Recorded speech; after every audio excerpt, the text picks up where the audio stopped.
नमस्कार, स्वासुख चॅनलमध्ये आपलं मनपूर्वक स्वागत आहे. आज आपण बनवणार आहोत सनफ्लॉवर इडली. अशा प्रकारची इडली लहान मुलांना टिफिनमध्ये नक्कीच आवडेल. नक्की करून पहा. चला तर पाहूया यासाठी लागणारे साहित्य काय काय. इथे मी इडलीचं पीठ घेतलेलं आहे. नंतर 1 चमचा आपण तेल घेतलेलं आहे आणि मक्याचे दाणे. अगदी सहजतेने आपण कशी करायची ते आपण बघणार आहोत. सुरुवातीला आपण या तेलाच्या थोडंसं तेल आपण त्या भांड्याला लावून घेणार आहोत इडलीच्या. तुम्ही घरी करणारं पीठ असाल तेही सुद्धा किंवा तुम्ही जे विकत आणत असाल ते. कोणतंही आपलं इडलीचं पीठ घ्यायचंय आपल्याला. मुलांना वेगवेगळे पदार्थ खायलाही आवडतात. तसेच दिसायला ते छान असतील तर आणखीन ते आवडीने खातील. म्हणून हा एक वेगळा प्रकार. थोडंसं मी इथे इडलीचं पीठ त्या पात्रामध्ये घालून घेतलेलं आहे. एक साधारण आपला मोठा चमचाभर आपण ते इडलीचं पीठ घेणार आहोत. त्या अगोदर आपण इथे इडली पात्रात मध्ये पाणी गरम करत ठेवलेलं आहे. आता आपण एक एक करून मक्याचे जे दाणे आहेत ते सर्व बाजूंनी इथे लावून घेणार आहोत.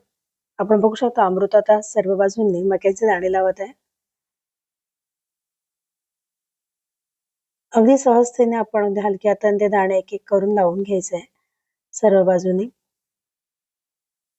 पीठ मात्र आपण एकदम भरपूर न घेता थोडीशी जागा ठेवायची दाण्यांसाठी आणि पाणी मात्र आपण लवकर गरम करत ठेवायचं आहे जेणेकरून ते दाणे जे ते पिठात जाऊ नयेत. त्यामुळे आपल्या एकीकडे सर्व बाजूंनी लावून झालं की आपण इडली पात्रामध्ये वाफवण्यासाठी इडली ठेवणार आहोत. नेहमीच्या इडलीला जेवढा वेळ लागतो तेवढा आपण ही वाफवून पण घेतलेली आहे. अशा प्रकारे आपली ही सनफ्लॉवरची इडली तयार झाली आहे. मित्रमैत्रिणींनो, चॅनलवरती जर नवीन असाल तर चॅनलला सबस्क्राईब करायला मात्र विसरू नका. इडली थोडी थंड होऊन द्यायची आणि नंतर आपण ते सुरीच्या साहाय्याने काढून घेणार आहोत. मस्त अशी आपली ही सनफ्लॉवर इडली तयार झालेली आहे. वरून थोडीशी मी चेरी होती म्हणून चेरी पण लावलेली आहे. मुलांना नक्कीच पाहायला जर आवडलं तर खायला सुद्धा नक्कीच आवडतं आणि ते मुलं अगदी टिफिन लगेच फस्त करतात. त्यामुळे नक्की तुम्ही एकदा सुद्धा मुलांना अशा प्रकारे इडली नक्कीच टिफिनला द्या. त्यांनाही आवडेल. आणि ही रेसिपी तुम्हाला कशी वाटली ते मला कमेंट्समध्ये सांगायला मात्र विसरू नका. आणि आवडला असेल व्हिडिओ तर नक्कीच त्याला लाईक करा. धन्यवाद हा व्हिडिओ बघितल्याबद्दल.